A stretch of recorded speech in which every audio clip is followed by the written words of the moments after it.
మన ప్రభువును రక్షకుడైన యేసుక్రీస్తు పరిశుద్ధ దివ్యనామమున శుభములు ప్రియదేవుని బిడ్డలారా, కీర్తన గ్రంథం 16వ అధ్యాయం 11వ వచనములో దేవుని యొక్క వాక్యం రీతిగా సెలవిస్తా ఉంది.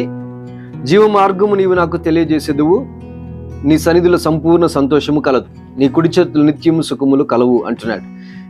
ఏమంటున్నాడంటే, నీ జీవ మార్గం నువ్వు నాకు తెలియజేస్తావు, నీ సన్నిధిలో సంపూర్ణ సంతోషం కలదు.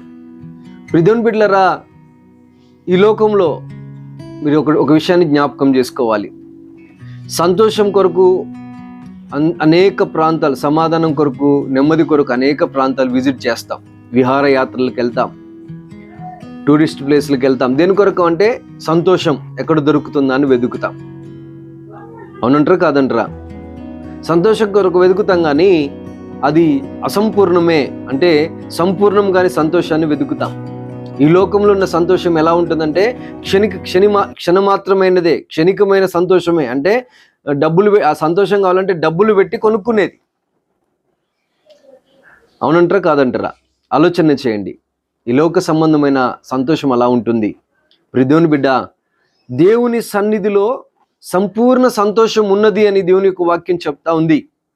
చూడండి, ఈ లోక సంబంధంగా మనకు వచ్చే సంతోషం ఎలా ఉంటుంది అంటే, కొత్త బట్టలు కొనుక్కున్నప్పుడు కొద్ది కాలం సంతోషం ఉంటుంది, కారు కొనుక్కున్నప్పుడు కొద్ది కాలం సంతోషం ఉంటుంది, బంగారం కొనుక్కున్నప్పుడు కొద్ది కాలం సంతోషం ఉంటుంది, ఇల్లు కొనుక్కున్నప్పుడు కొద్ది కాలం సంతోషం ఉంటుంది.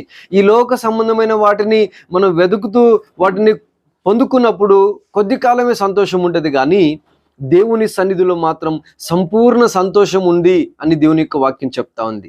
నీకు సంపూర్ణ సంతోషం కావాలన్నా ఆయన సన్నిధికి పరిగెత్తుకుంటురా, నీకు సమాధానం కావాలన్నా ఆయన దగ్గరికి పరిగెత్తుకుంటురా.